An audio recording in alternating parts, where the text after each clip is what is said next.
Bueno, ahora sí la están viendo. Genial. Bueno. Uy, ya se me aburrieron. No, vamos a activar la clase, vamos a activar la clase. Bueno, unidad número 11, ¿sí? Vamos a hablar sobre los metales en la naturaleza. ¿Qué vamos a abarcar? ¿Sí? Tenemos para hacer dulce de leche de la química inorgánica y ni hablar de lo que es cuestión metales. Nosotros vamos a hacer foco en lo que a nosotros nos importa y nos interesa. Y que por supuesto está en miras al segundo parcial que falta re poquitito. ¿Qué vamos a ver en líneas generales? La introducción de los metales en la naturaleza, procesos metalúrgicos, brevemente, periodicidad en las propiedades metálicas, el caso o las características de los metales alcalinos, los alcalinotérreos, los elementos de transición y la isla de las Canarias, como lo llamo yo, que son los lantánidos y actínidos. ¿Por qué lo llamo así? Ya van a saber. Bueno, la mayoría de los metales en la naturaleza se encuentran combinados químicamente en forma de minerales. ¿Qué es un mineral? Una sustancia natural con una composición química característica. Cuando tenemos un depósito mineral cuya concentración es adecuada para extraer ese metal específico, se lo conoce como mena. Para de esa mena poder extraer ese metal que es el que a nosotros nos está interesando, se aplican procesos metalúrgicos. En síntesis, la metalurgia en realidad es una ciencia y una tecnología que se aplica para poder separar metales a partir de esas menas y de sus aleaciones, ¿sí? Vieron que nosotros nunca encontramos el oro plenamente oro, siempre está combinado con algún otro compuesto y por eso se lo debe tratar para poder obtener el oro al 100%, por decirlo, por tomar un ejemplo. Por eso ahí les pongo la definición de aleación, que es una disolución sólida compuesta de metales y no metales. Pero a nosotros lo que nos importa son los procesos metalúrgicos. Tener en claro que son los que vamos a aplicar para poder extraer de la mena el metal que nosotros necesitamos. Bueno, yo acá puse un pequeño video. Vamos a ver si funciona. Si no funciona, yo después le voy a subir la diapositiva. Veamos. ¿Escucha?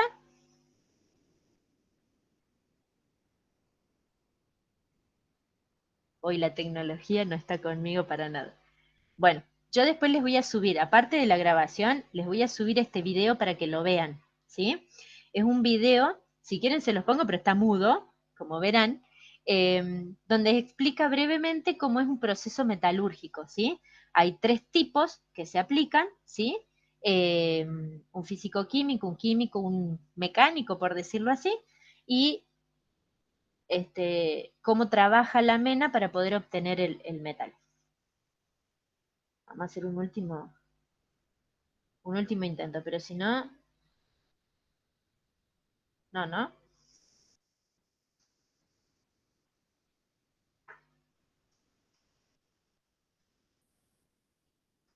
Bueno, termina la clase y les subo este video puntual para que lo vean, ¿sí?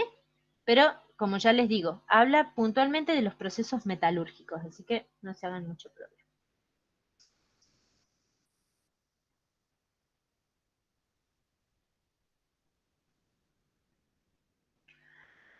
Bueno, las propiedades metálicas, ¿sí? Las propiedades metálicas vamos a hacer foco en las propiedades físicas. Son varias las que tiene el grupo de los metales y son muy importantes porque le dan las características propias a estos. Una es la conductividad eléctrica, ¿sí? Todos los metales permiten el paso de la corriente eléctrica a través de su masa. La dureza, la superficie de los metales tienen resistencia a cuando uno quiere rayarlos con algún objeto agudo. ¿Sí? Yo ahí les traté de ilustrar cada uno de los que les voy nombrando para que más o menos ustedes lo dimensionen. Tenacidad es la característica que tienen porque presentan o mayor o menor resistencia cuando uno les ejerce presión, ¿sí? Algunos tienen mayor resistencia, otros son un poco más blandos. La ductilidad, los metales son fácilmente estirados en hilos finos, como alambres, sin que se rompan. Por eso a veces nosotros encontramos en la ferretería, por ejemplo, que nos venden en presentación de hilos o alambres algunos metales. Bueno, esta es una característica, la ductilidad. La fusibilidad, que la mayoría de los metales presentan puntos de fusión muy, muy elevados, ¿sí? Para poder fundirlos necesitamos muy alta temperatura. La maleabilidad, Esta es una característica que la tiene, por ejemplo, el oro, la plata, el cobre, que es la capacidad de poder reducirlos a láminas ultrafinitas sin romperse. Yo ahí les puse un ejemplo, pero se usa mucho unas láminas de oro, por ejemplo, en repostería, como para decorar, así los grandes reposteros, no nosotros que hacemos un bizcochuelo, pero los grandes reposteros, digamos, Ovaldo Gross, a veces usa como unas láminas muy delgadas, que incluso, si alguna vez lo han visto, lo aplican con unas pinzas y tienen que ser tan delicados porque a veces en el mismo momento, desde tomarlo hasta colocarlo donde van a hacer la decoración, ya se está rompiendo, ¿sí? Para que dimensionen de lo finito, finito es que se puede llevar un metal, ¿sí? Y es esta característica puntual, la maleabilidad, es una característica muy, muy puntual de los metales. El brillo, la mayoría de los metales son brillosos, reflejan la luz que incide en su superficie, la mayoría suelen ser de colores grisáceos, pero algunos tienen colores particulares como por ejemplo el bismuto, que es rosáceo, el cobre, que es de color rojizo, y bueno, el oro, que es de color amarillo, ¿sí? La densidad es otra característica que tienen. La mayoría presentan muy altas densidades. ¿Qué me estoy olvidando? La conductividad calórica. La mayoría de los metales absorben energía calórica y la conducen, ¿sí? O sea que en resumen, las propiedades físicas que le dan esta característica particular a los metales son conductividad calórica, conductividad eléctrica, dureza, tenacidad, ductilidad, fusibilidad, maleabilidad, brillo y densidad. Yo traté ahí de ilustrarlos.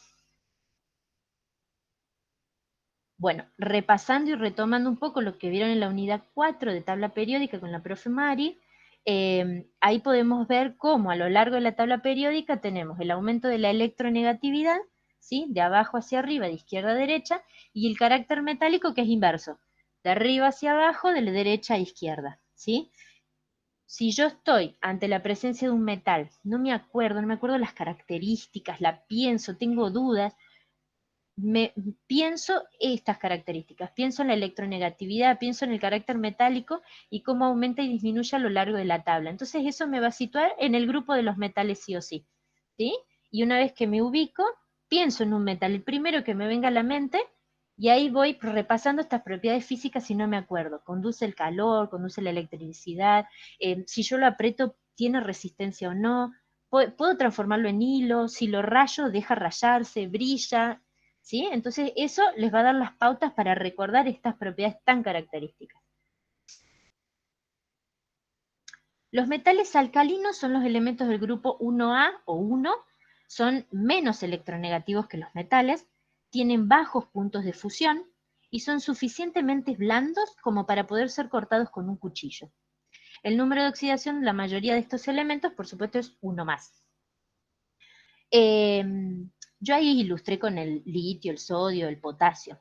Si observan la figura del sodio, ahí parece que es un pan, ¿sí? Como si fuera un pancito de manteca, imagínense, de color plateado. Y yo acá les digo que tienen, digamos, son suficientemente blandos que los puedo cortar con cuchillo. Bueno, en mi experiencia, yo, si hubiese estado en clase, hubiéramos ido al laboratorio y se los muestro en vivo, pero no me lo puedo traer a mi casa. El sodio, ¿sí? Si nosotros lo vemos sin tocarlo, sin nada, nosotros vemos algo de color grisáceo que nos da la sensación que puede ser cuadrado, rectangular, no importa la forma, pero te da la sensación que es algo duro, ¿sí? Una partícula de algo duro de color gris. Sin embargo, cuando yo la tomo con pinzas, lo pongo en un vidrio de reloj, tomo un bisturí y cuando lo quiero cortar, prácticamente es un pan de manteca. Lo corto tal cual se ve en la figura, así en láminas, ¿sí? O por arriba puedo ir pasando y hago el rulito como de manteca de sodio. Exactamente igual. Da la sensación que es duro y resistente, sin embargo es blando.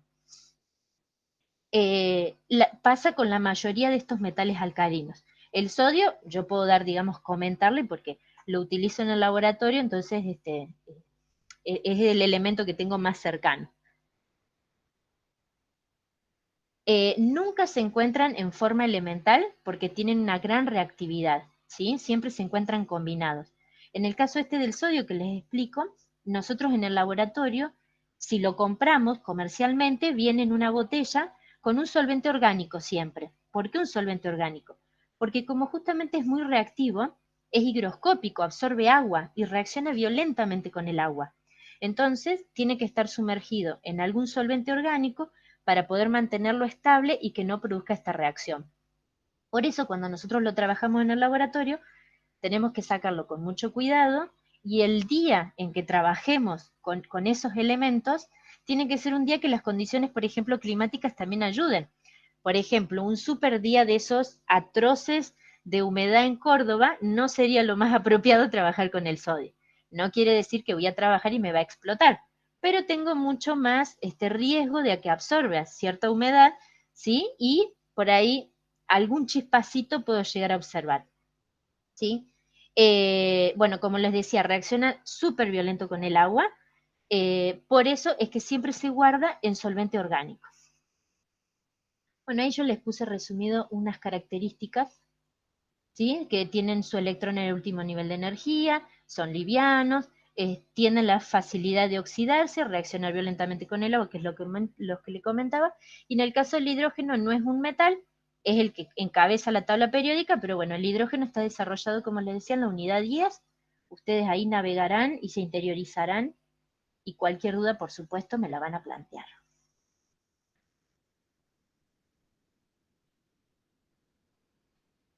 Bueno, los metales alcalino-térreos son un poquito más electronegativos, ¿sí? Si recordamos cómo va aumentando la electronegatividad, menos reactivos que los metales alcalinos.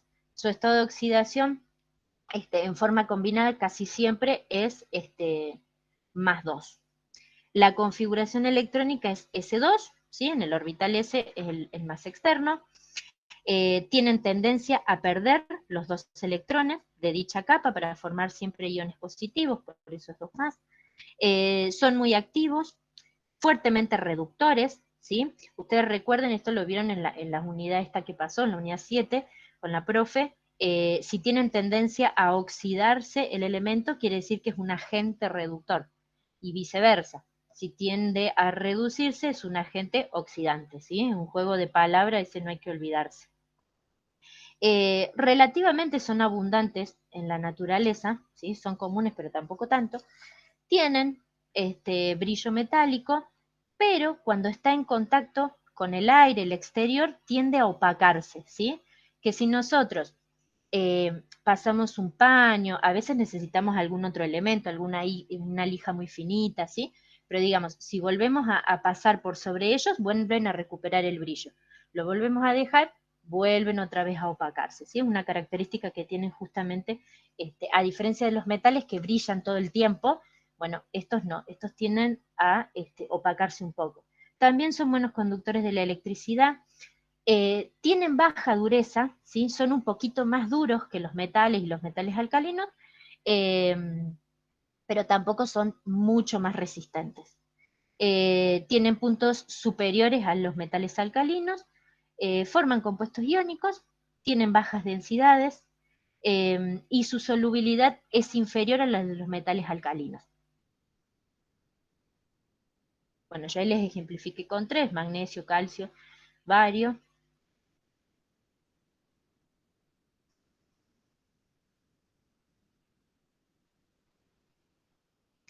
Bueno, los elementos de transición, tenemos 61 elementos ordenados en subgrupos, situados entre el grupo 2A y 3A. Están entre los elementos menos electronegativos y los más. Por eso es que se llaman de transición, ¿sí? Están ahí como el jamón del medio en el sándwich. Eso es los elementos de transición. Por eso algunos que están más cerca de los menos electronegativos tienen características similares y los que se van aproximando a los más electronegativos tienen características similares a ellos, ¿sí? En este caso nosotros tendríamos que tomar los 61 elementos y analizar uno por uno para ver cómo son las características. Pero en líneas generales recuerden eso, del lado de que están es el que va tomando mayores características. Todos son metales, ya que tienen 1 o 2 electrones en la capa externa, pero sus propiedades químicas están determinadas por sus capas internas. ¿Qué quiere decir? Penetrando en el subnivel interior de los electrones correspondientes a los sucesivos elementos en cada periodo y la creciente carga nuclear en los mismos, determina una contracción en el tamaño del átomo. Entonces, como consecuencia, aumenta notablemente la densidad en cada periodo. Entonces, la densidad interna nuclear es mucho más resistente que los demás. ¿Sí? Esa es como una característica propia. Y finalmente, ya me estaba adelantando. Bueno, ahí más o menos yo se los había dicho. A diferencia de los elementos del grupo 1-2, son duros, son frágiles y tienen altos puntos de fusión. Veníamos hablando de que teníamos elementos que eran más bien, no tenían mucha dureza, los que seguían habían tomado un poquito, eran un poquito más duros, ya estos son duros. Ejemplo, el hierro. ¿Sí? ¿Cuál es la excepción de todos estos elementos? El mercurio. El mercurio es estado líquido. Y acá podemos hacer un paréntesis, y el tema del mercurio es un tema muy importante a tratar, porque justamente está en estado líquido. Como está en este estado líquido, a lo largo de los años ha traído muchas consecuencias. Acá digo, hacemos un paréntesis porque volvemos a seminario 1 y vamos a mezclar un poco de datos, pero que hacen a sus características. Sí, Rosina, no me hagas esa cara.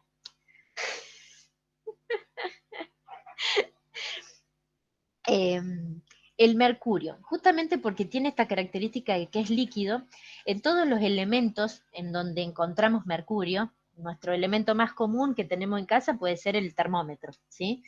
Pero por ejemplo en las unidades de salud, en los hospitales, en las clínicas, hay mucha aparatología que también usan mercurio. Los tensiómetros, muchos elementos de lo que es radiología, y tantos otros que desconozco de muchas profesiones, pero que en su composición utilizan mercurio. Hace unos cuantos años se planteó, lo que pasa que, bueno, la pandemia, como a todos, nos cambió el orden de las cuestiones, pero se había planteado el año 2021 libre de mercurio. ¿Qué quiere decir esto? Que a lo largo de los años se fue trabajando, primero se hizo foco en las unidades sanitarias, luego se iba a hacer extensivo al resto. Supongo que transcurrida un poco la pandemia y saliendo del COVID se retomará en algún momento. ¿Con qué objetivo? Se descubrió que el mercurio es muy tóxico, ¿sí? Por eso es que gradualmente los termómetros de casa se fueron reemplazando por termómetros o digitales o termómetros de alcohol, que son esos que son de color rojo adentro, ¿sí? Bueno, ¿por qué? Y porque se descubrió que el mercurio es muy tóxico, ¿sí? Y se rompe el termómetro, el mercurio sale por todos lados. Todos lo hemos hecho alguna vez, que cuando se rompe el mercurio nos hemos puesto a jugar porque es re divertido cómo se divide y se divide y se divide y nunca deja de dividirse. Para recoger, si alguna, esto les tiro un tip, si alguna vez se le rompe el termómetro de mercurio en casa, ¿cómo hacemos para juntar ese mercurio y que no se siga dividiendo, dividiendo, dividiendo? Por supuesto que esa carga de mercurio no es que nos va a producir una toxicidad absoluta y vamos a terminar intoxicados de mercurio. No.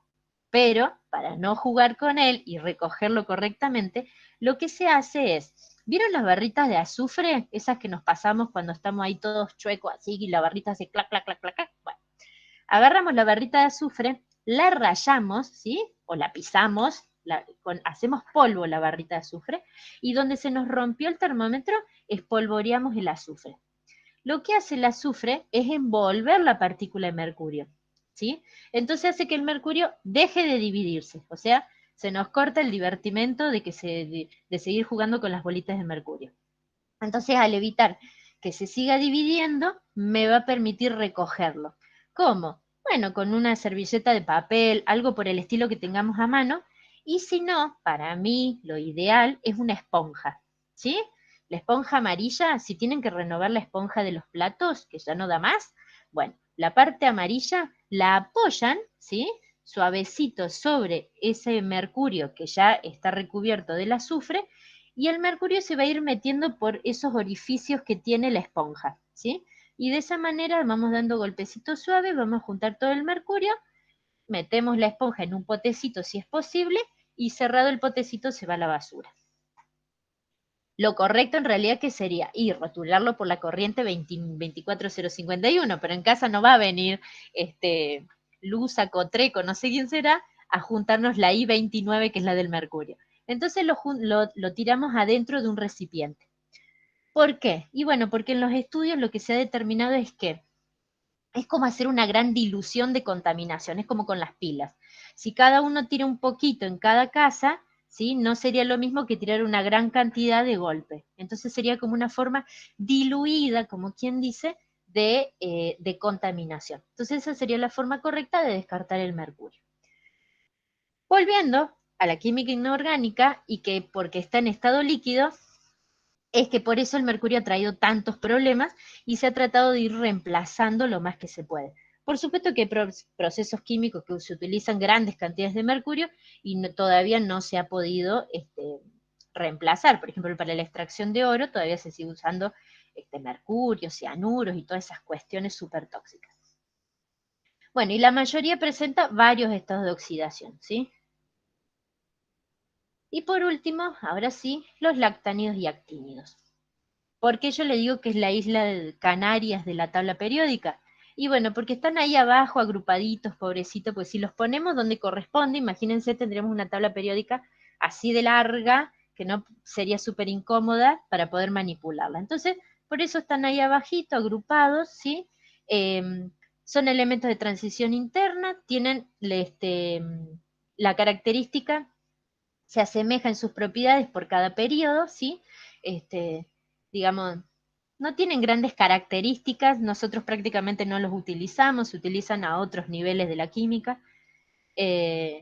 Por eso es que están ahí separaditos y por eso yo graciosamente le digo las Islas de las Canarias, solo porque me gusta la isla de las Canarias, pero imagínense cualquier isla, la Polinesia, si les gusta más.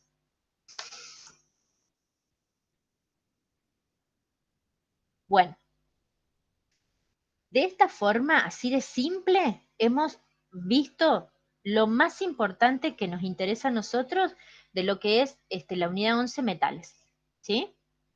Las características que vimos al principio, las propiedades físicas son fundamentales, esas se las saben muy, muy, muy bien. Características de por ahí de su configuración electrónica, si tienen la capacidad de oxidarse o reducirse, si son agente reductor u oxidante, ¿sí?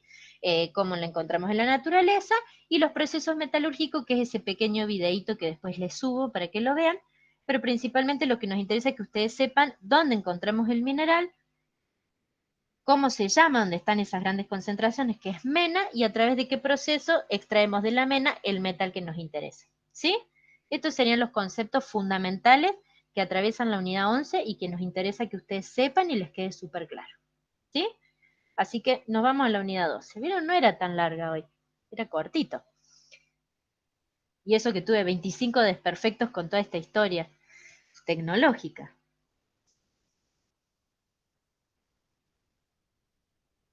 ¿Hay muchos que salieron del seminario ahora o poquitos?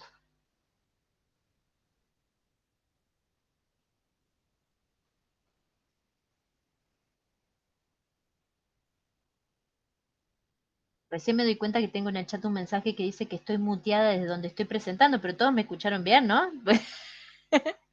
Yo veo que ustedes me hacen... Sí, profe. Gracias, Evelyn. Yo veo que hacen así y demás, entonces digo, me están reescuchando. Bueno, ahí dejamos de presentar, nos vamos a la próxima. Esta es un poquitito más larga, pero no tanto. Yo he tratado de hacer las extracciones así, súper claras, cosa de que yo me aprendo esto, va al parcial, así, más claro imposible. Hablando de parcial, hago un breve paréntesis. Con el grupito acá que estamos, ¿cómo les ha ido en el parcial? En líneas generales. Bien.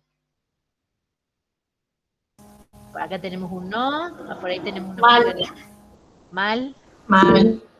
¿Qué les pareció? Bien, bien. ¿Quieren que... Bien, capaz el tema de escribir las técnicas como que nos llevó un montón Mm, para ponerle todos los detalles, pero el resto bien. Bien. Bien, ¿se acuerdan en la clase de consulta que pudimos hacer ahí de unas 40 minutos por ahí? Pero justamente focalizamos y les tiramos unos tips con respecto a esto de las técnicas, o por lo menos algunos tips de decir, bueno, esto no puede faltar. Si bien se pide con mayor detalle, obviamente también hay que un poco mesurar el tiempo, porque si no, en 2 horas no nos va a alcanzar, por supuesto. Pero, pero después el resto en líneas generales bien, no les pareció tan largo, las 2 horas les pareció adecuadas, digamos. María Constanza, creo que estás hablando, pero no se te escucha.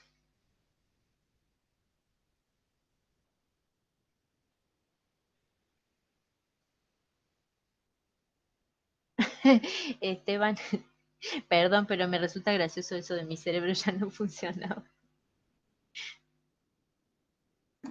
Se me Pero escuchó eran por 2 horas, ahora. ¿eh? Ahora sí, María Constanza. No, estaba hablando sola como una loca. No, le decía que le preguntaba en realidad si va a haber otra clase de consulta para el segundo. Le tengo un miedo a los ejercicios yo por ahí, así que quería sacarme un par de dudas. Sí, para a ver, 14, 15, 16, miércoles 16, después que tengan la evaluación del seminario, como la vez pasada, después de la evaluación del seminario, la hora que resta, hacemos consulta. Vamos a traer preparado, como hicimos la vez pasada, digamos, ejercicios o planteamiento de situaciones para que lo charlemos, lo hablemos. No es una instancia evaluativa, sino que al contrario, es una instancia para que ustedes se saquen las dudas, si se equivocan, ver cuáles son los errores y aclararlos, ¿sí? Y si vienen con dudas específicas, mejor, porque entonces nosotros vamos a esa duda. Yo les voy a habilitar para ese momento un foro, como hice la vez pasada, y ustedes ahí la plantean, de manera que entonces podamos aprovechar ese rato que nos queda, esa hora más o menos, lo más que podamos en vista al parcial. ¿Sí? Bueno, ahora sí, vamos con la segunda parte. Después ya veo de cortar esta parte, me olvidé que estoy grabando como siempre. Después si quieren la corto y si no, no tienen problema, la dejamos. Yo, como ustedes no tienen problema, la dejamos. Genial. Profe, Sí, respecto al parcial, sí, María Laura. bueno, a mí lo que me pasó es que me aparecieron las técnicas, me aparecieron, o sea, terminé una, cuando le doy el ok para seguir con el otro punto, me aparece la otra técnica. O sea, se me fue toda la hora redactando dos técnicas en el parcial. Y bueno, los últimos fue dejar de lado los cálculos y bueno, ir contestando lo que podía, porque me quedaban 10 minutos. Me pareció como, en realidad valía lo mismo la técnica súper desarrollada que hacer el cálculo. Eh, no sé, ahí como que había mucha, como que era, dos técnicas era mucho por el parcial, me pareció, a desarrollar. A mí me pareció eso. Y Bueno, más cuando, y más cuando, como me pasó a mí, cuando te parece una detrás de la otra. pegaditas. Sí, Claro, porque en el diseño, digamos, del examen está para que las preguntas aparezcan en forma aleatoria.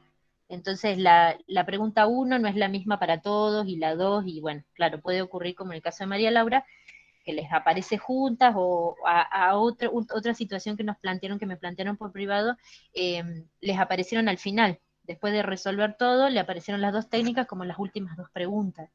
Entonces, también es verdad que es relativo, donde aparece la técnica, por eso hay como que tener muy en claro cuando la desarrollan, uno entiende que ustedes quieren poner absolutamente todo lo que saben, pero bueno, ahí está la estrategia de mesurar y decir, bueno, los pasos fundamentales e importantes realmente de la técnica. Después hay un montón de pasos que también hacen, como que, mira, vamos a utilizar un término algo así como que decoran también a la técnica, ¿sí? No hacen a la técnica en sí, pero contribuyen a que sea una mejor técnica. Entonces, bueno, ahí está en decir cuáles son los pasos fundamentales, por eso ustedes lo ven bien en el práctico, y después ver, bueno, ¿qué agrego? Pasos que yo sé que tengo que agregar, el lavado, ¿sí? Yo, por ejemplo, en los que a mí me tocaron corregir, yo observé que muchos ponían los dos lavados por las dudas, ¿sí? Tengo que hacer el lavado común, lo describían y ponían todo el lavado químico, ¿sí? Como que ante la duda lo pongo. Y en realidad, por ahí si lo analizamos, en realidad lo único que necesitamos hacer es lavado común, ¿sí? El lavado químico en realidad lo veremos después y evaluaremos el estado del material, pero digamos, en los datos que el enunciado les daba de ambas técnicas, en ningún momento les tiraba como diciendo, bueno, una vez que terminaron les quedó el beaker que usaron para pesar todo engrasado, y ustedes entonces debían describirlo, ¿sí? ¿Me explico dónde está el detalle? ¿Sí? Bueno, pero muchas gracias María Laura el aporte. Yo pregunto todo esto porque a nosotros nos sirve para mejorar desde nuestro lado, eh, bueno, para el próximo parcial, que sea una experiencia un poco mejor, digamos, todo lo que resultó malo, bueno, tratar de mejorarlo dentro de lo que nosotros también necesitamos evaluar de este lado, ¿sí? Tratar de conseguir un equilibrio entre ambas cosas. Pero bueno, como yo no había tenido oportunidad, quería saber, al menos con su grupito, la sensación de esta instancia. Sí, Mariana. Profe, Sí, también tener en cuenta que a algunos les cuesta mucho escribir con el teclado. O sea, no lo digo por mí, pero yo sé que hay muchos que les cuesta y eso les demoró mucho más tiempo también. Entonces por ahí era muy largo y se demoraban más tecleando, que no es lo mismo escribirlo en papel muchas veces. Pero sí, es bueno, verdad. son Es cosas verdad. que uno después va teniendo en cuenta para practicar, o sea, teclear en la compu y todo eso. Es verdad, por eso también se reduce, dentro de las 2 horas, se reduce la cantidad de preguntas que se hicieron, ¿sí? Eh, digamos, en una instancia presencial hubiésemos tenido un parcial de 35 o 40 preguntas, ¿sí? En condiciones normales. Pero no es a desarrollar, es absolutamente múltiple opción, en donde tienen cálculos, en donde tienen formas de... Pero justamente en la instancia presencial nosotros los vemos de otra forma, ¿sí? Nosotros presentándole un parcial con esas características, cada uno desde casa, es mucho más difícil monitorearlo y evitar, bueno, no es que los tratos, por supuesto, no lo interpreten de esa forma, ¿no? No es que uno los trate de que se copian ni nada por el estilo, pero hay mayores riesgos. Y uno en esta instancia un poco virtual tiene como que tener cierta garantía de que ustedes como alumnos comprendieron estas técnicas, entienden los pasos a seguir, cómo se desarrolla, porque es importante a veces hacer una cosa antes que la otra.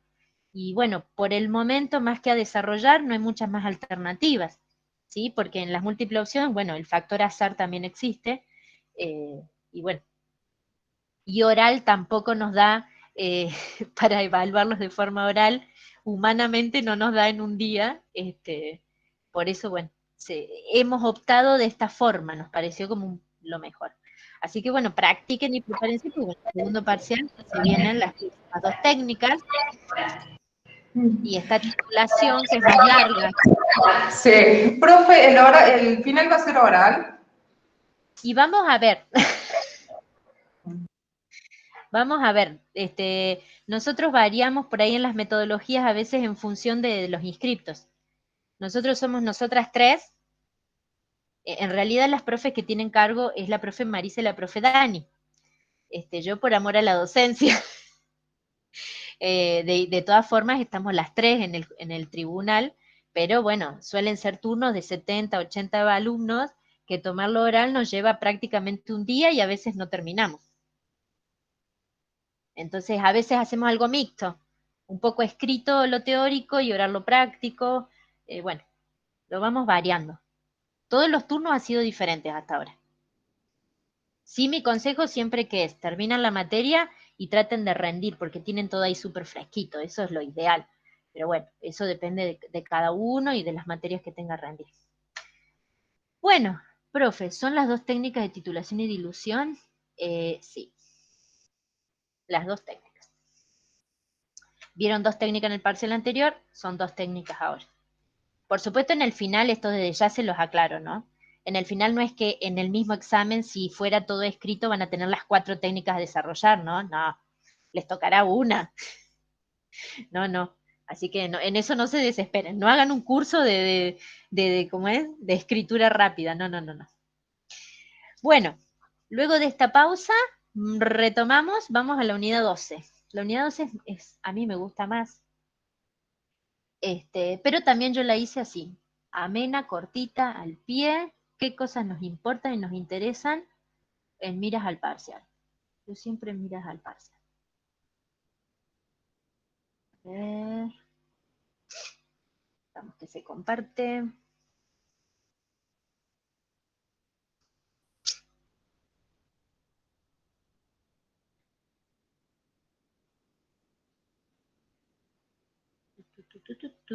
Unidad 12. De la unidad 12, ¿qué vamos a hacer foco? En el nitrógeno y en el fósforo, puntualmente. El nitrógeno, en líneas generales, vamos a ver sus características, método de obtención, los compuestos más comunes, amoníaco, óxidos y oxoácidos y el ácido nítrico. Y del fósforo, las características generales, sus métodos de obtención, hidruros del fósforo, halogenuros, óxidos y oxoácidos, la estructura de algunos oxoácidos comunes que contiene el fósforo. El nitrógeno es un gas en condiciones normales, ¿sí? Es molecular, es el principal constituyente de la atmósfera, prácticamente el 78% del volumen de aire seco es nitrógeno. Esta concentración es resultado del balance entre la fijación del nitrógeno atmosférico, por acción bacteriana, eléctrica, como es por ejemplo los relámpagos, y la química, que sería la industrial. Y también su liberación a través de la descomposición de materiales orgánicos por bacterias o por combustión, ¿sí? Todos habrán visto alguna vez el ciclo del nitrógeno en biología, en la escuela, cómo es que vuelve todo, ¿sí? Hace todo un ida y vuelta. En estado combinado, el nitrógeno siempre se presenta en distintas formas, es constituyente de todas las proteínas, vegetales y animales, así como también de muchos materiales orgánicos. La principal fuente mineral del nitrógeno es el nitrato de sodio. Gran parte del interés de la industria del nitrógeno siempre se debe a compuestos nitrogenados para la agricultura, y en el caso de la industria química, lo mismo, ¿sí? Son compuestos nitrogenados que sirven o como abono, no me estaría saliendo la palabra ahora, pero que fortalecen, como quien dice, el crecimiento de los cultivos, ¿sí? Se me escapó la Fertilizante. palabra. ¿Cómo? Fertilizantes. Gracias, María Laura. Fertilizantes. Y eso que yo tengo mi machete acá para no olvidarme, pero fertilizantes se me escapó.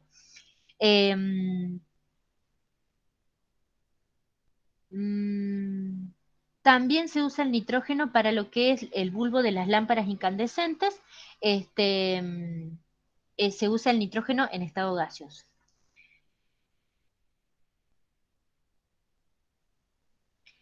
Bueno, el nitrógeno molecular se obtiene por destilación fraccionada de aire, ¿sí? Destilación fraccionada, ustedes lo vieron, actividad práctica número 1. El nitrógeno gaseoso muy puro se puede obtener en el laboratorio por la descomposición térmica del nitrito de amonio. Yo ahí les puse la fórmula, el nitrito de amonio, ¿sí? En la descomposición, bajo determinadas condiciones, obtenemos agua y el nitrógeno gaseoso, que es lo que nos interesa. Es muy estable el nitrógeno, ¿por qué? Porque para formar una molécula de nitrógeno, ¿sí? Tenemos 2 átomos de nitrógeno.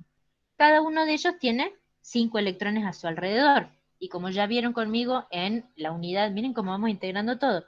Como vieron en enlaces, ¿sí? Cuando formamos una molécula, tienen que asimilarse al gas noble más próximo, o sea, llegar a 8, ¿sí?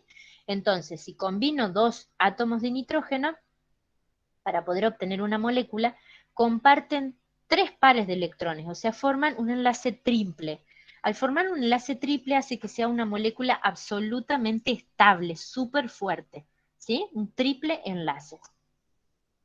Ahí están, ¿cómo se llamaba cuando tenía los puntitos y las crucecitas? Lewis. Bien, María Laura, estás ahí a full hoy. Vamos, María Laura.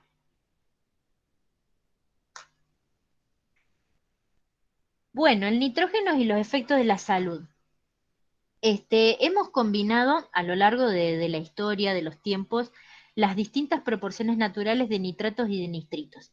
Mayormente en la aplicación, el nitrato se utiliza más en lo que es la aplicación de los estiércoles, ¿sí? En el abono de las tierras y demás. El nitrógeno es emitido por industrias, esto incrementó también por las industrias el nivel de nitratos, pero también de nitritos en el suelo y de agua, ¿sí? Las concentraciones en general de nitrógeno, por ejemplo, en el agua potable, también aumentan notablemente debido a esto, al alto uso de los estiércoles, ¿sí? En los abonos de los cultivos. Porque si bien en los distintos procesos de cosecha y demás se puede ir eliminando, siempre quedan restos, ¿sí? Y en lo que es la absorción en las distintas napas del agua, nos siguen quedando algunos residuos de nitratos y de nitritos. Estos producen distintos efectos sobre la salud. Esto no quiere decir que el agua que tomo de la canilla, si tiene una mínima concentración de nitratos y nitritos, me van a producir estos efectos, ¿sí? Siempre nosotros tenemos en claro el Código Alimentario Argentino, que es el que nos establece límites aceptables de consumo. Entonces, en una muestra normal de agua, vamos a encontrar nitritos y nitratos, pero siempre tienen que estar en un determinado margen que establece el código. Cuando superamos, ahí es donde estamos en problema, en donde se pueden empezar a observar problemas de salud, generalmente cuando se desarrollan estos problemas de salud, como ejemplo que estamos hablando del agua, bueno, generalmente siempre son focos, es decir, no es un caso aislado, siempre se empieza a dar en barrios completos, localidades, ¿sí? O donde el mismo curso de agua sigue, entonces uno empieza a ver localidades de vecinas o grupos de habitantes que empiezan a tener y manifestar problemas de salud muy similares. Bueno, los nitratos y nitritos, ¿qué producen en la salud? Algo de lo más común son las reacciones con la hemoglobina en la sangre y disminuyen la capacidad del transporte de oxígeno, ¿sí? Principalmente este es el nitrito el que produce este problema. La disminución del funcionamiento de la glándula tiroidea, esto es algo muy común. Bajo almacenamiento de la vitamina A, ¿sí?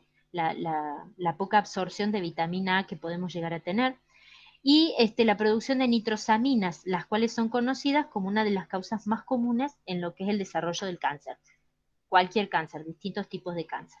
Estos son en líneas generales efectos sobre la salud que pueden tener los nitratos o nitritos cuando superan los niveles aceptables por el Código Alimentario Argentino. Pero desde un punto de vista metabólico, el óxido de nitrógeno, ¿sí? Sería el NO, NO, es mucho más importante que el nitrógeno. ¿Por qué? Porque en 1987, y lo voy a leer, Salvador Moncada descubrió que el óxido de nitrógeno era un mensajero vital del cuerpo para la relajación muscular. ¿Sí? Avanzaron los estudios sobre lo que él había investigado y hoy se sabe que está involucrado también en lo que es el sistema cardiovascular, en el sistema inmunitario, en el sistema nervioso central y en el sistema nervioso periférico. Y la enzima que produce el óxido nítrico, el óxido de nitrógeno, es la óxido nítrico sintasa, que es abundante en nuestro cerebro, en condiciones naturales, ¿eh? Es decir, es algo que nosotros nacemos con ello y lo vamos desarrollando. Y gracias a esa enzima, ¿sí? La óxido nítrico sintasa es la que favorece a todos estos sistemas, ¿sí? Entonces se reemplaza un poco la concepción que se tenía sobre el nitrógeno en sí para mirarlo desde el lado del óxido de nitrógeno u óxido nítrico.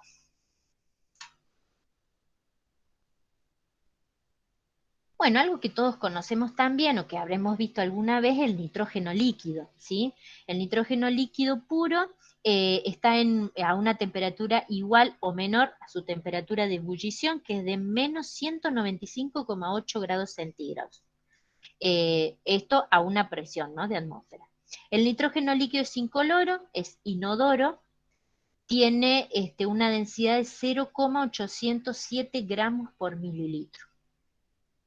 Es tal cual ustedes lo han visto, por decir así, en las películas, ¿sí? O como muestra la imagen, ustedes ven así como que sale así algo de algún lado, ¿sí? Tiene esa característica, pero, ¿qué pasa?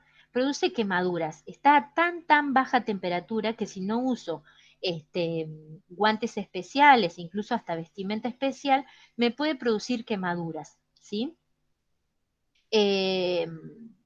Hace poco yo vi un par de videos en donde, por ejemplo, no sé, ponen una manzana en nitrógeno líquido, la sacan y después le dan un martillazo y se rompe en 1000 pedacitos, ¿sí? Es decir, es tanta la capacidad de congelación que tiene el nitrógeno líquido que puede ocurrir esto. Conserva las membranas, conserva todo tal cual, en este caso la manzana, pero si no, pues, después no pasamos a un proceso de descongelación adecuada, eh, adquiere una dureza tal que si después le oprimimos una presión suficiente, como en este caso un martillazo, se puede romper, ¿sí? Bueno, las quemaduras que produce son muy graves justamente por esto, porque es muy, muy, muy baja la temperatura que tiene. Bueno, además de la capacidad de mantener estas temperaturas muy bajas, bueno, se aplica en muchas cosas, como por ejemplo, para la criogenia o conservación de muestras biológicas, ¿sí? ¿Por qué? Y porque congela muy rápido y evita que se dañen las estructuras, ¿sí? Entonces yo tengo muestras biológicas que se congelaron de forma muy rápida, pero no perdieron su capacidad vital, no siguen sus propiedades de descomposición. Por ejemplo, ¿vieron las verduras que vienen en el supermercado, esas congeladas? No me acuerdo la marca, Granja, no sé cuánto, pero por ejemplo los brócolis, que vienen siempre esos brócolis súper verdes, divinos, congelados. Bueno, parte del proceso que se usa para la congelación es el nitrógeno líquido, porque los congela muy rápido, ¿sí? Para su proceso natural de descomposición, como cualquier verdura fresca, y permite que a lo largo de un determinado tiempo yo lo pueda descongelar y tenga esas mismas propiedades, ¿sí? O por lo menos gran parte de esas propiedades que tenía prácticamente si lo consumiera en estado fresco, recién cosechado de la huerta, ¿sí? Bueno, también se utiliza mucho para lo que es el transporte de alimentos. Bueno, para lo que es los procesos de fertilización in vitro, se utiliza mucho para el guardado de esperma, ¿sí? De óvulos, incluso de embriones, justamente por esta particularidad, la rápida congelación y no permite que se dañen las estructuras. Sí, luego hay que aplicar una correcta descongelación, ¿no? Eso es un proceso aparte. Eh, bueno, algo genial también para lo que se usa el nitrógeno líquido es para la preparación del helado. A quien no le gusta el helado, creo, ¿no? Que no hay nadie que no le guste el helado. Pero bueno, se utiliza también el nitrógeno líquido por estas características. Y en la actualidad también se está aplicando mucho la crioterapia, que basándose siempre en esto del nitrógeno líquido, se puede aplicar para eliminar pequeñas verrugas en la piel, ¿sí? O pequeños cánceres en donde se aplican localmente y se pueden de esta forma eliminarlos.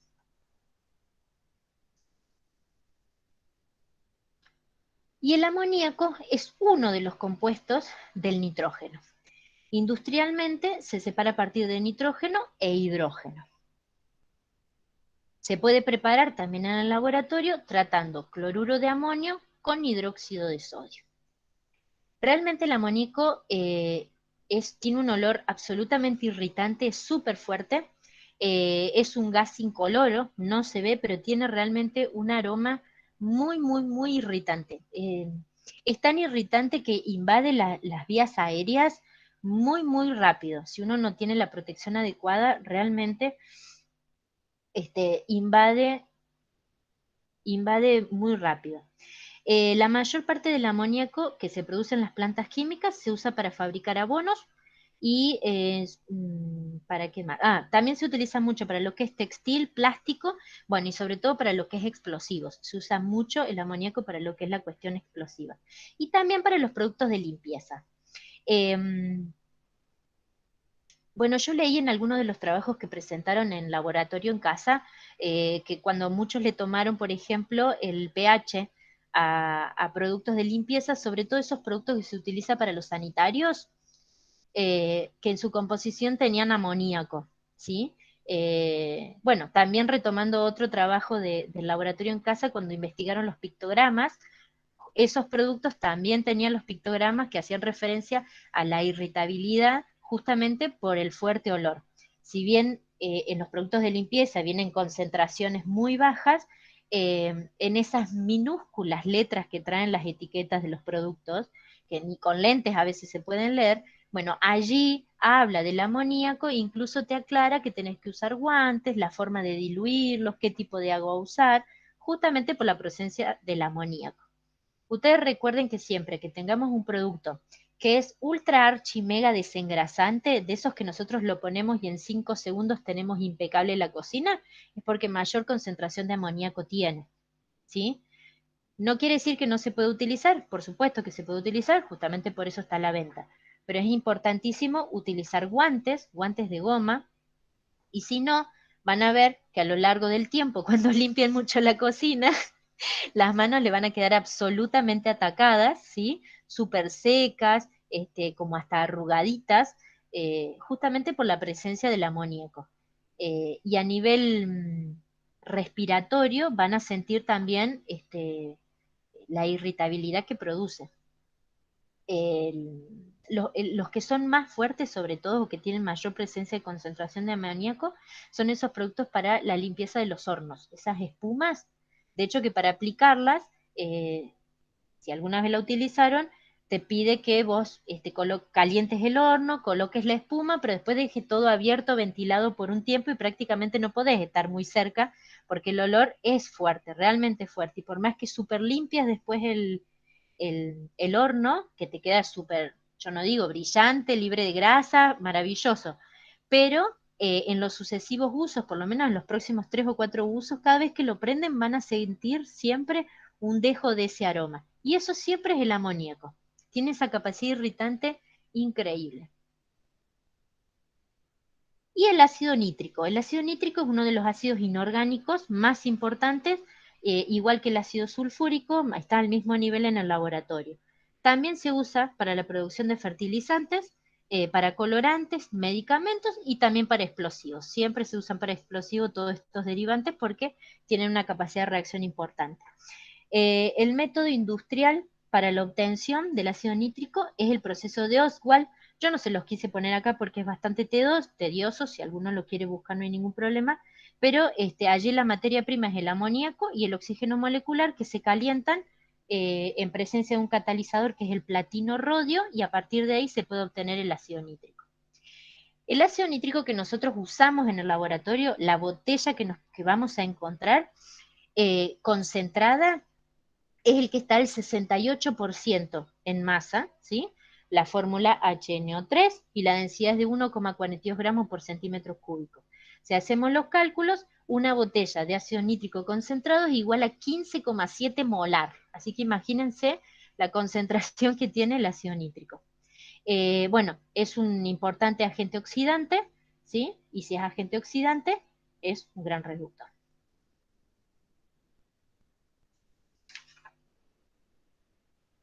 Bien, y el fósforo, si les queda alguna duda en algún momento o me voy por las ramas, ustedes díganme, vieron que yo hablo. Bueno, y el otro elemento que nos interesa mucho a nosotros es el fósforo.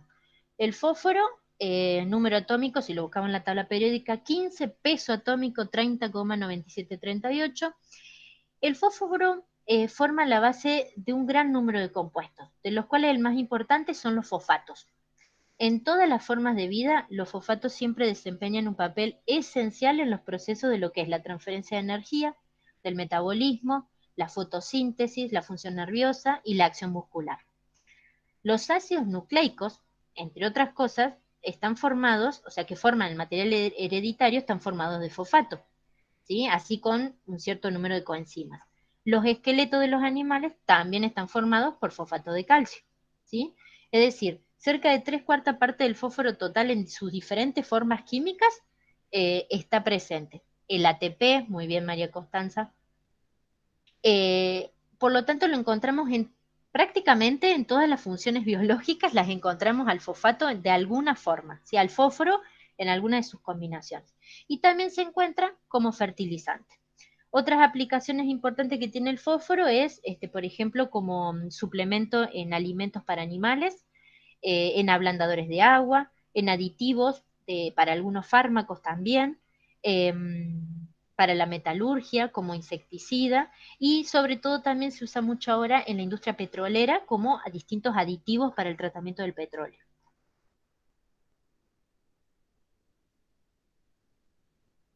El fósforo, tanto como el nitrógeno, es de la familia del grupo 5A o 15. En muchos aspectos de la química el fósforo se parece mucho al nitrógeno, por eso lo vemos juntos, tienen características muy similares, porque justamente son parte de la misma familia. De casi los 200 fosfatos minerales diferentes, solo la fluoropatita es la que se extrae de grandes depósitos secundarios de los huesos de animales, que se encuentran en fondos de los mares, ¿sí? Por eso la extracción es bastante tediosa. ¿Por qué les digo esto? Porque el fósforo se encuentra sobre todo naturalmente, digamos, la naturaleza se encuentra en rocas como la que tiene el ortofosfato tricálcico o la fluoroapatita, ¿sí? Pero puntualmente la fluoroapatita es la que se encuentra en estos lugares y por eso a veces las extracciones son tan costosas, es decir, el proceso es realizable, pero es muy costoso a nivel económico.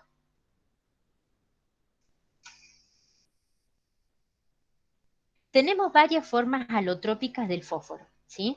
Tenemos el fósforo blanco y el fósforo rojo, que para nosotros son los dos fósforos más importantes. Cuando yo hablo de alotropía en la química, es una propiedad que tienen algunos elementos químicos que presentan diferencias en la estructura molecular, ¿sí? Es decir, un elemento es alótropo cuando se encuentra en el mismo estado físico, tiene estructuras o aspectos diferentes, ¿sí? Siempre estas propiedades yo las tengo que observar en el mismo estado de agregación. A eso me refiero cuando yo hablo de formas alotrópicas. El fósforo blanco, ¿sí? Que en realidad es de un color blanco un poco amarillento, como muestra la imagen, y es translúcido.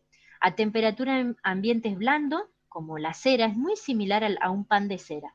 Se puede cortar con gran facilidad, tiene un olor muy característico, es intenso, es insoluble en agua y en alcohol, pero es soluble en tetracloruro de carbono, o sea, en un solvente orgánico, y en disulfuro de carbono, ¿sí? En esos dos es soluble, es insoluble en agua y en alcohol. Es inflamable al aire, es decir, reacciona rápidamente, siempre por eso se tiene que conservar bajo agua para evitar una reacción con el oxígeno, ¿sí? Es decir, como justamente es insoluble, no se va a disolver, se va a mantener, y a la vez evitamos que en contacto con el oxígeno reaccione violentamente. Otra característica muy importante es que es fosforescente, es decir, es luminoso en la oscuridad el fósforo blanco. Bueno, es muy tóxico, ¿sí? Y como les decía, si lo exponemos al aire, estalla en flamas espontáneas.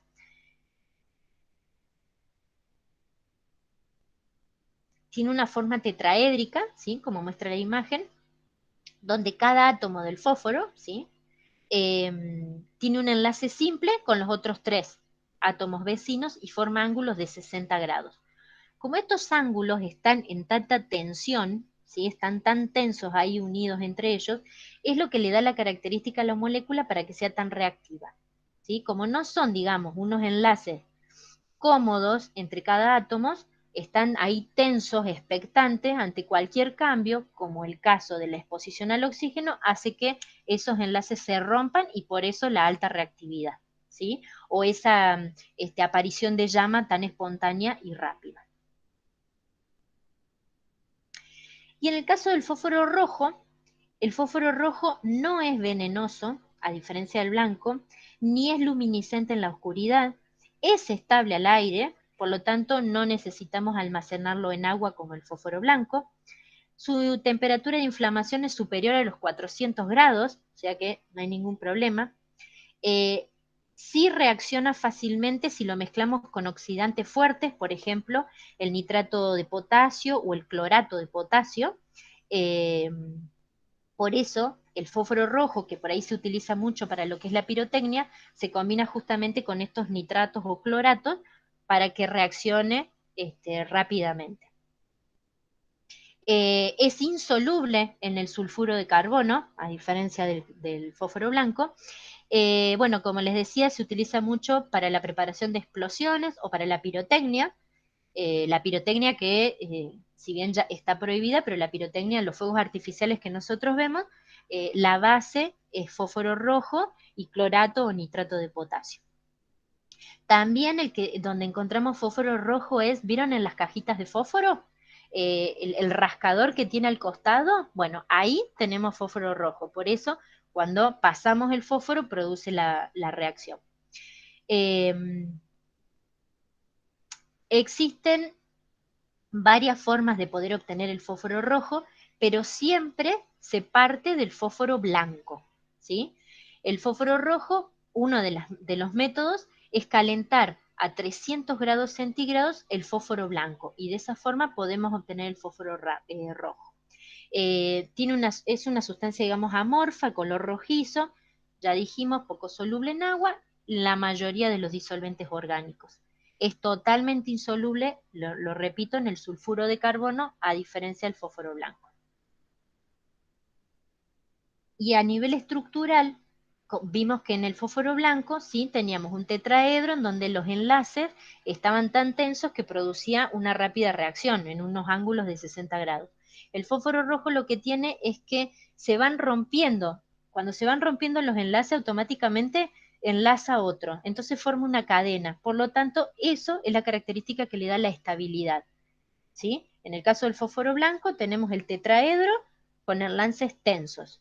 En el caso del fósforo rojo tenemos cadenas de tetraedros. En donde se rompe uno, se une otro. Entonces siempre tenemos estabilidad en el fósforo.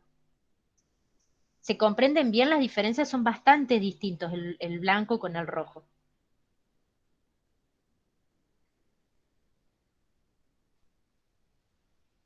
Y de los compuestos asociados al fósforo, el ácido fosfórico es uno de los más importantes. El anión generalmente asociado, el anión asociado al ácido fosfórico se llama ion fosfato. Es muy importante en lo que es la biología, especialmente los compuestos derivados de los azúcares, los fosforilados, bueno, en el ADN, en el ARN y en el ATP, en el adenosina trifosfato, como nos había dicho María Constanza. En su forma pura, el ácido suele ser un sólido cristalino, color blanco, higroscópico, es decir, que absorbe la humedad ambiente, y bueno, generalmente esto es una característica importante, el ácido fosfórico se almacena siempre en solución, ¿sí? Es decir, dijimos, en su forma pura es un sólido cristalino blanco higroscópico, pero para la comercialización y el uso, en nuestro caso del laboratorio, se comercializa en forma de solución, ¿sí? De esta forma entonces tiene un aspecto más bien líquido, transparente, y el color es entre incoloro y ligeramente amarillento, ¿sí? Bueno, se obtiene del tratamiento de rocas de fosfato de calcio con ácido sulfúrico. El ácido sulfúrico lo vamos a ver en la unidad 13, filtrado posteriormente, y el líquido resultante se extrae con sulfato de calcio. Otra forma de obtener el ácido fosfórico es quemando vapores de fósforo y tratando el óxido resultante con vapor de agua, ¿sí? Son distintos métodos que se pueden utilizar en los laboratorios para obtener el ácido fosfórico. Y una característica muy importante es que el ácido fosfórico es un ácido triprótico, ¿sí? Es decir, que cada vez que lo ponemos en agua se puede disociar hasta 3 veces, liberando por cada vez un protón al agua, ¿sí? Esta es una característica particular del ácido fosfórico. Y entre muchas aplicaciones que tiene el ácido fosfórico, se emplea, por ejemplo, como ingrediente en pegamentos de prótesis dental, como catalizador para algunas reacciones químicas, y en fosfato se utiliza como también ablandadores del agua, ¿sí? Es muy buen removedor de óxido, ¿sí? Hay muchos productos que vienen en la ferretería, en cuya composición tienen ácido fosfórico, y justamente se usa para eso, como removedor de óxidos. Las pinturas, esas que vienen, que se aplican a, no sé, por ejemplo, esas sillas que tenían antes las abuelas de muchos hierritos, cuando uno las quiere recuperar, le aplica un removedor de óxido. Bueno, la base de ese es ácido fosfórico. El ácido fosfórico también es un líquido, ¿no? Que en distintas concentraciones tiene una consistencia de jarabe, sin color ni olor, ¿sí? Y que se aplica en determinadas proporciones en las bebidas colas, no voy a decir marcas, en bebidas colas, y eso le da la característica ácida a estas bebidas. Si nosotros le midiéramos el pH al ácido fosfórico, veríamos que tiene un pH mucho más bajo que el limón, o hasta incluso que el vinagre. Y sin embargo ese ácido fosfórico está en estas bebidas colas que nosotros consumimos, pero no sentimos esa cantidad, esa sensación de ácido como si estuviéramos tomando jugo de limón. Bueno, es por ello que estas bebidas colas tienen tanta cantidad de azúcar o endulzantes variables para disimular esa acidez. Entonces, si unimos estas dos características que yo les estuve contando, digamos, su capacidad de remover el óxido y que es muy ácido, tiene un pH muy ácido, podríamos decir entonces que la bebida cola, que aparece en la imagen, sería un buen removedor de óxidos, ¿sí? De hecho, si buscamos en YouTube vamos a encontrar un montón de videos en donde nos muestran que, no sé, ponemos 3 clavos adentro de una botella de bebida cola y al pasar unas horas sacamos el clavo divino reluciente, ¿sí? O incluso a veces te muestran para el lavado del baño, sanitarios, o sea, realmente la Coca-Cola, no importa, la Coca-Cola te elimina y te salva la vida y te deja la casa reluciente. Bueno, en realidad esto no es así. ¿Por qué? Porque si bien el ácido fosfórico tiene esa propiedad, obviamente la concentración que la Coca-Cola tiene no es la suficiente para que justamente sea un removedor de óxido. Imagínense si nosotros estuviéramos tomando Coca-Cola con una concentración tal de ácido fosfórico que remueva el óxido. Estaríamos transparentes todos, todos intoxicados. Así que bueno, esto obviamente por eso puse curiosidades, es un mito, ¿sí? Si bien leyendo la letra chica, obviamente sus componentes tienen esas características, algo similar a lo que hablamos de los nitratos recién. El Código Alimentario Argentino establece, bueno, así como los códigos a lo largo del mundo, ¿no? Pero nosotros, el argentino, establece siempre determinados parámetros para todo. Entonces, en una concentración determinada no es perjudicial para la salud ni tiene efectos que, bueno, nos traigan alguna problemática, o en este caso que nos elimine el óxido, ¿sí? Si no, cuando nos movemos no rechinaríamos. No, eso es de vieja nomás. Este, bueno, esta es una característica que es muy común. Años anteriores siempre me preguntaban lo mismo sobre el video de YouTube hasta que, bueno, consideré ya agregarlo y aclararlo de antemano de que no es real que si usamos Coca-Cola nos va a quedar divino el baño, blanco reluciente, ni que vamos a recuperar los clavos viejos. ¿Sí? Para eso vamos a tener que usar un producto que obviamente esté a base de ácido fosfórico, pero en la concentración adecuada. Bueno, ¿les ha quedado dudas hasta acá? ¿Fui muy rápido? Ideas en 5 minutos nos engañó, tal cual.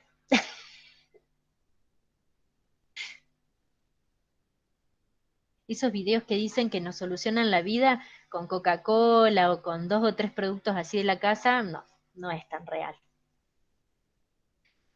De hecho, bueno, por ahí pueden comprobar, bueno, ya entregaron el trabajo del arco iris en casa, en donde medían el pH algunas soluciones, pero si les quedó ahí un poco del repollo que usaron, mídanle el pH a la coca a ver qué les da, ¿sí?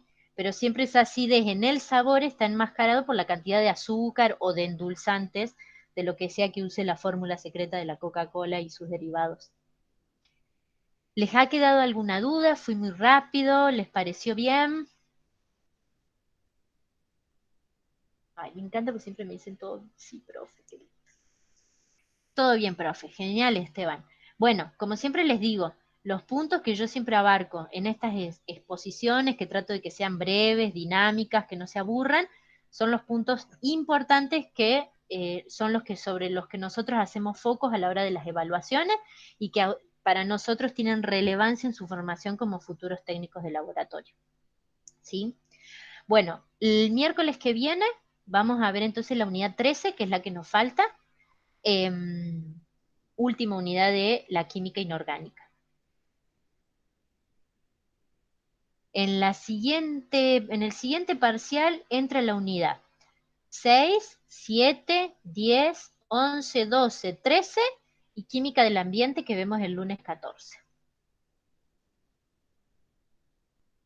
Química del ambiente es re linda, le puse toda la re onda, sobre todo porque hay toda una explicación de una técnica que es de titulación, que esta mala pandemia no nos permite hacerla en vivo y en directo porque es una experiencia re linda para que ustedes puedan hacer en el laboratorio. sobre todo porque, sí, voy a subir la clase y también ya le pedí a la profe que me mande las de la unidad 7 para también subirlas al aula, que vi que no están en el aula. Esta técnica que se usa, ya me voy por las ramas yo, pero ya los libero. Esta técnica que les voy a explicar el lunes 14 cuando veamos química del ambiente y hagamos foco en agua, a nosotros nos gusta porque es una mirada diferente en lo que es el futuro laboral de un técnico de laboratorio, ¿sí? En su mayoría, el técnico de laboratorio siempre está visto que se desarrolle en ámbitos hospitalarios o de salud, más que nada relacionado al análisis clínico o a la microbiología. Bueno, esta es como una faceta que el técnico de laboratorio ahí está enmascarada, que puede desarrollar perfectamente, aplicar todas las técnicas que aprenden, y en realidad lo que varía es la muestra. En vez de una muestra biológica, se utiliza una muestra, en este caso de agua, pero podría ser de tierra, de aire, y un técnico de laboratorio está perfectamente capacitado para hacerlo. Entonces, bueno, eso es lo lindo que tiene esto. Saqué muchas fotos para poder explicarles la técnica y que puedan ver todos los detalles. Y bueno, y espero que algún día la puedan hacer en vivo y en directo, me encantaría. Pero bueno, ya me estoy adelantando, eso es para el lunes. Volviendo al miércoles, unidad 13. Más o menos cerca de las 6 de la tarde vamos a empezar. Sí, va a ser un teórico cortito, porque previo tenemos la mostración del parcial, ¿sí? Que si bien vamos a tratar de que sea ordenada y rápida, bueno, por ahí siempre a veces esas mostraciones se demoran un poquito. Por eso solo reservé la unidad 13 para el miércoles. Lunes vemos química del ambiente, miércoles clase de consulta y se nos terminaron los espacios teóricos. Un detalle. Mañana se habilita la actividad de laboratorio en casa, el pitufo arroz. El pitufo arroz se llama. Bueno, algo de lo que vemos en la unidad 13 del miércoles tiene relación con esta actividad. Así que ustedes elijan. Si quieren hacer, es una actividad corta, no se asusten, no tienen que hacer mucho informe. Este es más experimental en su casa. Si por ahí quieren hacerlo antes de que tengamos el teórico, y si les surgen dudas respecto a una parte puntual de esa experiencia, la vemos el miércoles, o una vez que tienen la base teórica del miércoles, llevan adelante la actividad. Eso decidan ustedes, pero tienen relación. Vieron que trato de que esas actividades tengan relación un poco con lo que ustedes van viendo en los teóricos. Así que bueno, mañana va a estar habilitada el pitufo arroz. Así que bueno, espero que, mil disculpas de nuevo por todos los problemas tecnológicos estos. Ya voy a arreglar el enlace del Meet para que el miércoles entre en directo por el Zócalo de Meet. Así no les tengo que mandar enlaces de último momento. Y bueno, muchas gracias como siempre por su atención, su buena onda, y nos vemos. Sí, en la mostración, el requisito fundamental es que se anoten en el foro ese que habilitamos y que digan asisto o asistiré. De esa manera nosotros hacemos los listados y armamos las salas. Si no están anotados, no pueden ver, pero lo puede ver el que aprobó y el que no lo aprobó también.